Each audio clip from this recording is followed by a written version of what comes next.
नमस्कार, स्वागत है आप सभी का आर्य न्यूज पर। मैं आपके साथ निकिता कश्यप। बुलेटिन की शुरुआत करते हैं। जम्मू कश्मीर के रामबन में अमरनाथ यात्रा को लेकर वापस लौट रही एक बस ने के अचानक से ब्रेक फेल हो गए। यात्रियों को जैसे ही इस बात की खबर मिली तो बस में अफरा तफरी का माहौल मच गया। आपको बताते चले कि लोग अपनी जान को बचाने के लिए चलती हुई बस से ही कूदने लगे। बाद में सेना और पुलिस ने रास्ते में बैरियर लगाकर किसी तरह से बस को रोका। चलती बस में से कूदने के कारण कुछ श्रद्धालुओं को गंभीर चोटें भी आई हैं। वहीं आपको बताते चले कि बाकी के सभी श्रद्धालु सुरक्षित हैं। रामबन जिले के नाचिलाना इलाके में सेना और पुलिस की ट्रैफिक पुलिस ने अमरनाथ यात्रियों की बस को खाई में गिरने से बचाकर बड़ा हादसा टाल दिया है। आपको बताते चले मामले पर अधिकारियों ने जानकारी देते हुए बताया कि सैन्य कर्मियों और पुलिसकर्मियों ने बस को रोक लिया और जिससे यात्रियों से भरी बस खाई में गिरने से बच गई। अधिकारियों ने यह भी बताया कि बस में 40 तीर्थयात्री सवार थे जो पंजाब के होशियारपुर लौट रहे थे। उन्होंने बताया कि बनिहाल के पास नचलाना पहुंचने पर ब्रेक फेल होने के कारण चालक का वाहन रोकना विफल रहा।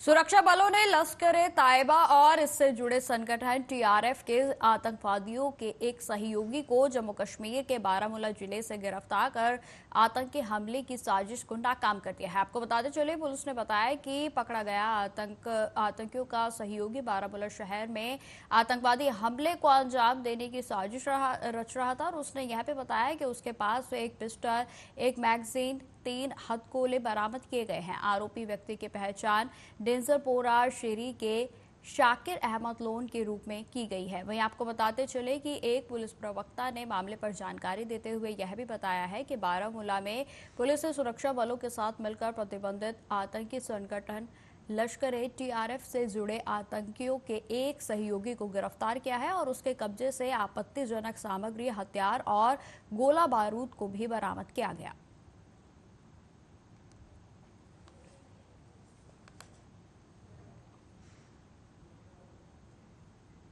इस वक्त की बड़ी खबर का रुख करते हैं जो कि उत्तराखंड के पिथौरागढ़ से सामने आ रही है। आपको बताते चले कि धार चूला तवा घाट सड़क के पास लैंडस्लाइड हो गई। पहाड़ का एक बड़ा हिस्सा भरभरा कर नीचे गिर गया। किसी प्रकार की जनहानि या क्षति की कोई खबर सामने नहीं आई है। वहीं आपको बताते चले कि लैंडस्लाइड की वजह से सड़क पर यातायात पूरे तरीके से ठप हो गया है। तो आपको बताते चले जिस तरीके से मौसम विभाग की ओर से भी सूचना जारी की गई है कि आगे आने वाले दिनों में भी उत्तराखंड में बारिश का जो कहर है वो देखने को मिलेगा और इसी बीच इस तरीके की जो तस्वीरें सामने आ रही हैं वो अपने आप में ही भयावह है। आपको बताते चले कि यह जो लैंडस्लाइड की तस्वीरें सामने आई है इसके बाद सड़क पर यातायात पूरे तरीके से ठप हो गया है और जिसमें पहाड़ का एक बड़ा हिस्सा भरभरा कर सड़क पर गिर गया। वहीं आपको बताते चले कि इस सब के बीच राहत की खबर सिर्फ ये है कि इसमें किसी तरीके की जनहानि की कोई खबर सामने नहीं आई है। तो तस्वीरें हम आपको दिखा रहे हैं जो कि उत्तराखंड के पिथौरागढ़ से सामने आई हैं, जहां पर आपको बताते चले कि पहाड़ का एक बड़ा हिस्सा भरभराकर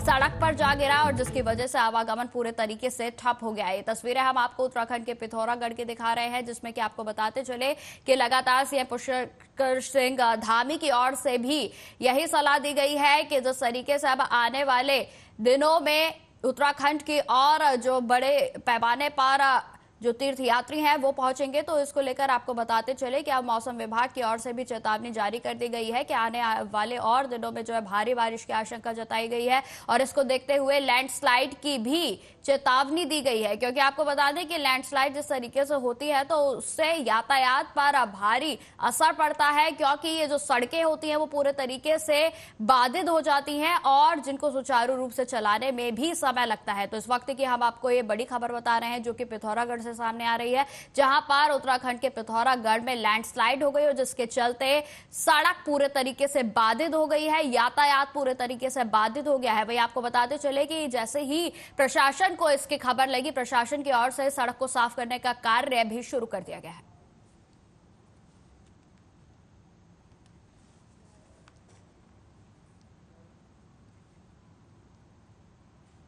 हाथरस में सत्संग के दौरान हुए भीषण हादसे में अब तक मौत का आंकड़ा 121 का आंकड़ा पार कर चुका है। आपको बताते चले कि दर्जनों लोग घायल बताए जा रहे हैं। वहीं कुछ लोग घटनास्थल से अपने परिजनों को लेकर अस्पताल पहुंच रहे हैं। मौके पर पहुंची पुलिस प्रशासन व पुलिस की टीम के द्वारा लगातार अलग अलग जगहों पर घायलों को उपचार के लिए भेजा जा रहा है। आपको बताते चले कि अलीगढ़ में भी कई घायलों को एम्बुलेंस के माध्यम से भेजा गया और जिसमें अब तक 6 घायलों को अलीगढ़ पहुंचाया गया है। वहीं शवों की शिनाख्त के लिए लगातार टीम काम कर रही है। अलीगढ़ मोर्चरी अब तक कुल 38 डेड बॉडीज उसमें आई हैं और जिसमें कि आपको बताते चले कि जिसमें से 36 शवों की पहचान हो चुकी है, तो वहीं 2 मृत शरीर यानी शव जो है अभी भी ऐसे हैं जिनकी अभी तक भी शिनाख्त नहीं हो पाई है।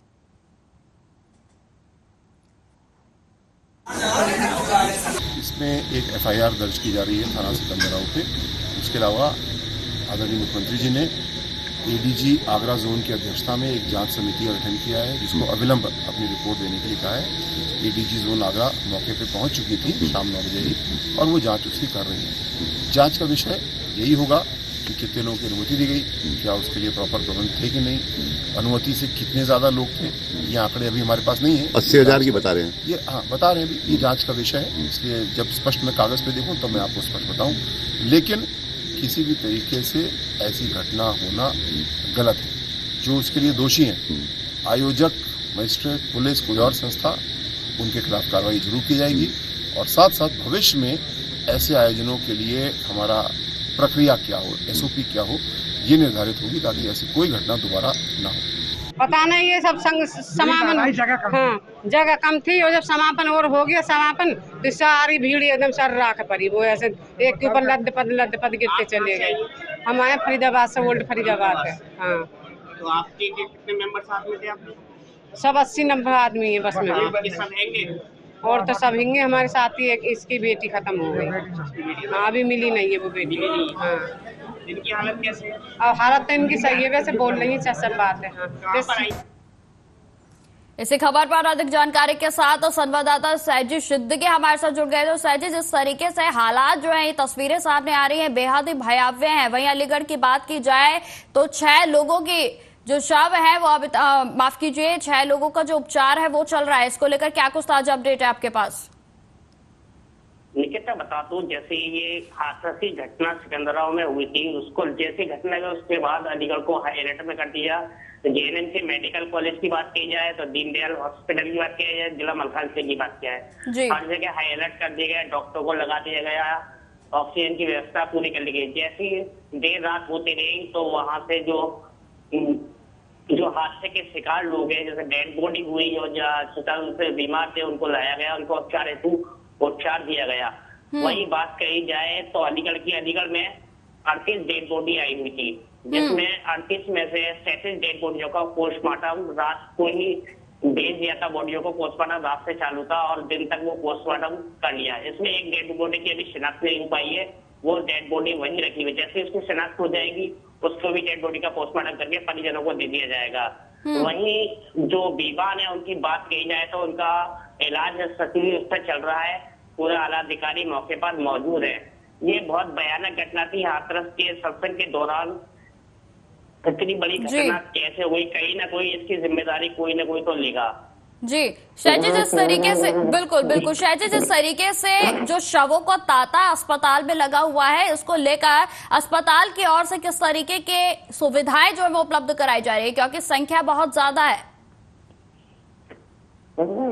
जैसी घटना की जानकारी कल मिली थी, कल से ही हाई अलर्ट अलीगढ़ को कर दिया गया था। जेएनएमसी मेडिकल कॉलेज में आला डॉक्टर को जो छुट्टी पे चले उनको भी बुला दिया गया था। सब व्यवस्था है दुरुस्त कर ली गई थी। जैसे ही मरीज आते गए, डेड बॉडी आती गई, उनकी शिनाख्त होती गई और उनको पोस्टमार्टम हेतु भिजवा दिया गया। रात से ही पोस्टमार्टम की लगातार प्रक्रिया चालू है, जो कि वह दोपहर तक वो पूरी हो चुकी है। सिर्फ एक शव बचा है जिसकी शिनाख्त नहीं हो पाई है।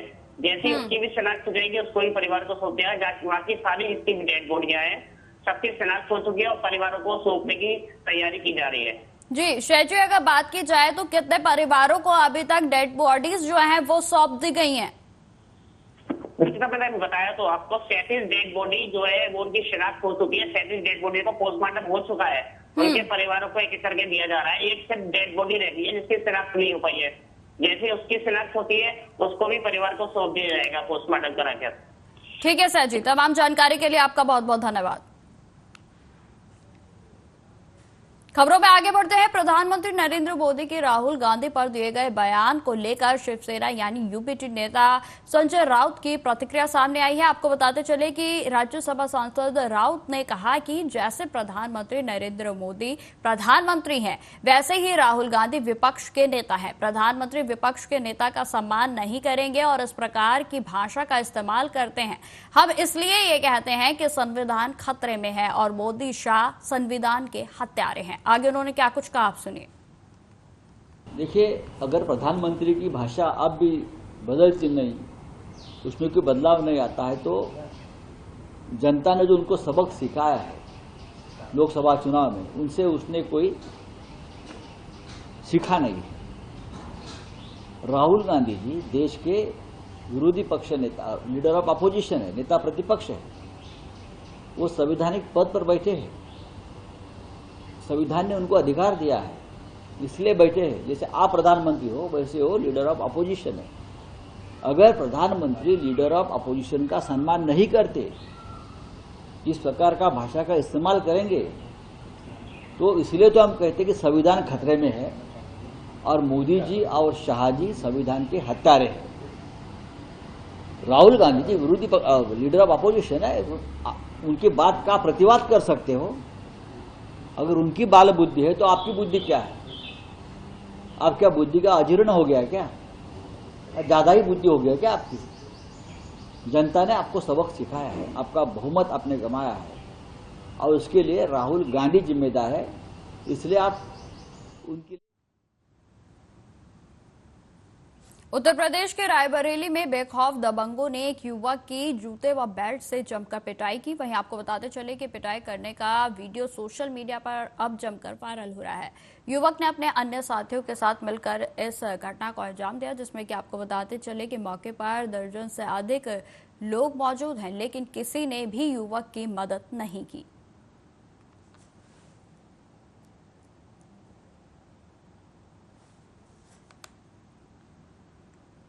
खबरों में आगे बढ़ते हैं। जनपद गोरखपुर में राहुल गांधी को लेकर जमकर विरोध प्रदर्शन हो रहा है। आपको बताते चले कि अखिल भारत हिंदू महासभा के प्रदेश उपाध्यक्ष नवनीत श्रीवास्तव ने बताया कि गोरखपुर में शास्त्री चौराहे पर राहुल गांधी का फोटो जलाकर राहुल गांधी के चेहरे पर कालिंग पोती गई और जमकर नारेबाजी भी की गई। साथ ही उन्होंने यह भी कहा कि चुनाव से पहले यदि राहुल गांधी मंदिरों में जाकर पूजा पाठ कर रहे थे और शरण ले रहे थे, चुनाव के बाद जिस पोजीशन पर पहुंचे हैं वह भगवान की ही देन है, लेकिन आज वह फिर से भगवान और हिंदुओं पर टिप्पणी कर रहे हैं, जिसे हिंदू कभी बर्दाश्त नहीं करेगा और उनका विरोध इसी तरह के से जारी रहेगा।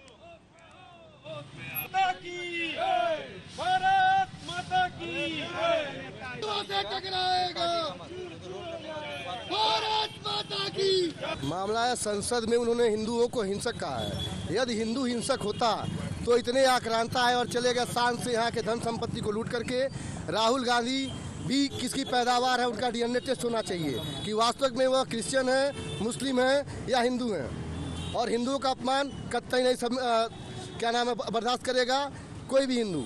संसद में इस तरह का बयान देना घोर निंदनीय है। ऐसे व्यक्ति मानसिक दिवालिया है उसकी। खबरों में आगे बढ़ते हैं। उत्तर प्रदेश के रायबरेली में पुरानी रंजिश को लेकर बेखौफ दबंगों ने घर के सामने बैठे युवक को गोली मार दी। आपको बताते चले कि गोली लगने से मोहम्मद नाजिम पुत्र मोहम्मद मुनीर उम्र 35 वर्ष निवासी पूरे दुंदी थाना फुर्सतगंज जनपद अमेठी गंभीर रूप से घायल हो गया है। वहीं आपको बताते चले कि घायल युवक ने गांव के रहने वाले इमरान, हारून, फैजान, नजीम पर गोली मारने के आरोप लगाए हैं। वहीं ग्रामीणों ने गोली मार कर भाग रहे एक हमलावर इमरान को पकड़कर पुलिस को सौंप दिया है। ग्रामीणों की मदद से घायल युवक को इलाज के लिए जिला अस्पताल रायबरेली में भर्ती कराया गया।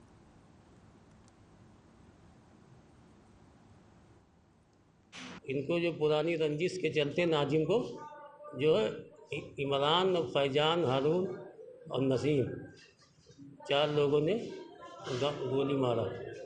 जो घायल हुए इनका क्या नाम है? इनका नाम नाजिम। गोली कहाँ पे?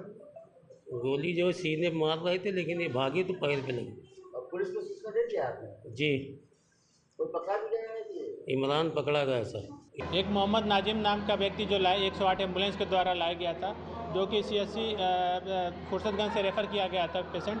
बाकी इसके एग्जामिन करने पे पैरों में गन शॉट इंजरी है, उसमें एग्जामिन यही मिला हमको। बाकी उसको एडमिट कर दिए हैं, ट्रीटमेंट उसका चालू है। ये रहने वाले हैं, पूरे दूधी के रहने वाले, थाना फुर्सतगंज के और जिला अमेठी पड़ता है, वहीं के रहने वाले हैं। बाकी कैसे इंजरी आई, कौन फायर आर्म किया, ये तो जांच का विषय है। इन पैर में चोट लगा, फिर भी एग्जामिनेशन करने के बाद से उसकी स्थिति एग्जैक्ट पता चल सकता है, इसीलिए उसको ट्रीटमेंट कर दिया गया। ट्रीटमेंट करने के बाद से उसको एडमिट करके हमारे कंसल्टेंट साहब को फ़ोन कर दिया। इस वक्त की बड़ी खबर का रुख करते हैं, जो कि उत्तर प्रदेश के रायबरेली से सामने आ रही है, जिसमें कि आपको बताते चले कि रायबरेली में दर्दनाक सड़क हादसा हो गया है। अज्ञात वाहन ने बुजुर्ग को टक्कर मार दी। वहीं आपको बताते चले कि जोरदार टक्कर में बुजुर्ग की मौके पर ही मौत हो गई है। वहीं आपको बता दें कि राम सजीवन उम्र 52 वर्ष के रूप में मृतक की पहचान की गई है। साथ ही साथ आपको बताते चले कि थाना मील एरिया का रहने वाला मृतक था, और जिसमें सूचना पर पहुंची पुलिस ने शव को कब्जे में लेकर पोस्टमार्टम के लिए भी भेज दिया। तो इस वक्त की बड़ी खबर हम आपको बता रहे हैं, जो कि उत्तर प्रदेश के रायबरेली से सामने आ रही है, जो आपको बताते चले कि सड़क हादसे में एक बुजुर्ग की मौके पर ही मौत हो गई है। वहीं आपको बता दें कि पुलिस के द्वारा बुजुर्ग के शव को कब्जे में लेकर पोस्टमार्टम की प्रक्रिया के लिए भेज दिया गया है। एक राम सजीवन नाम के व्यक्ति को लाया गया है, जो कि एज अबाउट 55 ईयर है। बाकी उनको एग्जामिन करने में उनका कोई वाइटल साइन सिम्टम नहीं मिला, जिसके वजह से मुझे मृत घोषित करना पड़ा।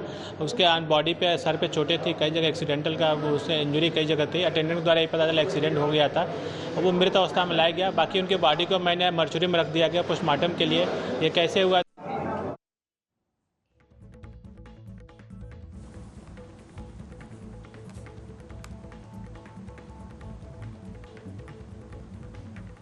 खबरों में आगे बढ़ते हैं। अयोध्या पहुंचे बिहार के उप मुख्यमंत्री सम्राट चौधरी ने रामलला के नगरी में सरयू के तट पर स्नान कर घाट पर ही मुंडन कराकर अपना मुरेठा सरयू नदी में प्रवाहित कर दिया। आपको बताते चले, इसके बाद रामलला का दर्शन पूजन उनके द्वारा किया गया, और उनके साथ नीतीश सरकार के 5 मंत्री, भाजपा पदाधिकारी और कई विधायक भी इस दौरान मौजूद रहे। आपको बताते चले कि भाजपा प्रदेश अध्यक्ष सम्राट चौधरी ने मुरेठा बांधते हुए प्रण लिया था कि वह इसे तब उतारेंगे जब बिहार में सत्ताहीन महागठबंधन सरकार को गिराकर नीतीश कुमार को मुख्यमंत्री पद से हटा देंगे। बाद में परिस्थितियां बदली और नीतीश कुमार के नेतृत्व में जेडीयू और भाजपा गठबंधन की सरकार बन गई, और इसमें सम्राट चौधरी उप मुख्यमंत्री बने हैं। भगवान राम के चरणों में अपना मुरेठा उनके समर्पण करने आया हूं, और पिछले 2 साल से हम लोग लगातार बिहार में एक अभियान चलाकर इंडी गठबंधन के सरकार को हटाना था, और आदरणीय नीतीश कुमार जी ने 28 जनवरी को वो गठबंधन छोड़कर हमारे साथ मुख्यमंत्री हुए, और हम लोग मुख्यमंत्री बनाने के बाद ये हम लोगों ने तय किया कि अयोध्या जाकर प्रभु श्री राम के चरणों में इसको समर्पित करने का काम करूंगा। तो फिलहाल इस बुलेटिन में इतना ही। देश दुनिया की तमाम खबरों की जानकारी के लिए बने रहे हमारे साथ। नमस्कार।